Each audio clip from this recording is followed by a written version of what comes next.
In a world where peace talks are as elusive as a unicorn at a political rally, President Donald Trump, the maestro of scheduling conflicts and diplomatic finesse, has decided to skip the much-anticipated Russia-Ukraine peace talks in Istanbul. His reason? Well, as he so eloquently put it, I actually said, why would he go if I'm not going? It's a fair point, really. After all, if the commander-in-chief of reality TV diplomacy isn't gracing the event with his presence, can it even be called a peace talk?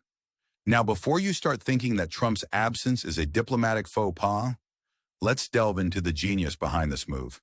It appears that President Trump is playing the long game, leaving the heavy lifting to his trusty Secretary of State, Marco Rubio, who's already in Istanbul hobnobbing with NATO counterparts. And let's not forget Trump's special envoy, Steve Witkoff, who's also jetting into the city to sprinkle some of that Trump magic on the proceedings. Ah, Istanbul, the city that bridges continents and, apparently, the gap between Russian President Vladimir Putin and Ukrainian President Volodymyr Zelenskyy. Or not. Putin, in a move that surprised absolutely no one, decided to send his aide Vladimir Medinsky to lead the Russian delegation.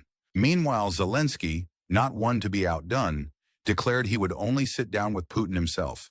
It's like a high-stakes game of chicken, and the world is the bemused audience, popcorn in hand. As President Trump shared his thoughts from a business roundtable in Doha, he made it clear that the Russia-Ukraine war has to stop.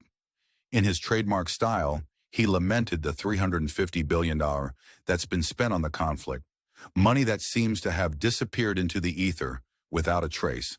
There's no accounting. There's no one. It's just give him money, he said, referring to Zelenskyy.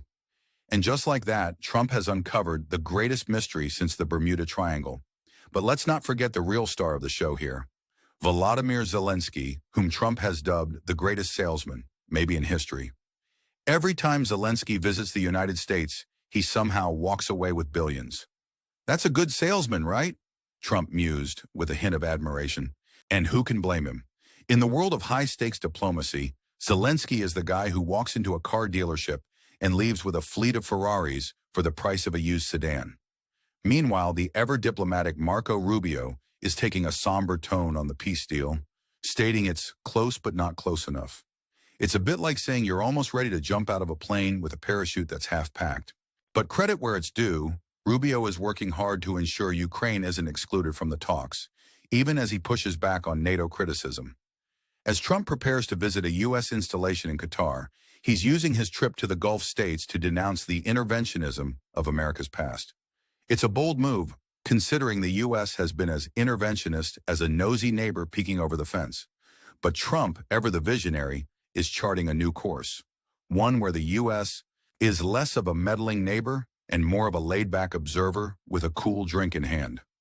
So, dear viewers, what do you think about all this political theater? Is Trump's absence a masterstroke of diplomacy or a missed opportunity for peace?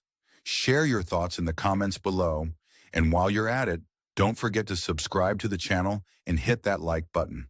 Your engagement keeps us going, and we'd love to hear your take on the world stage.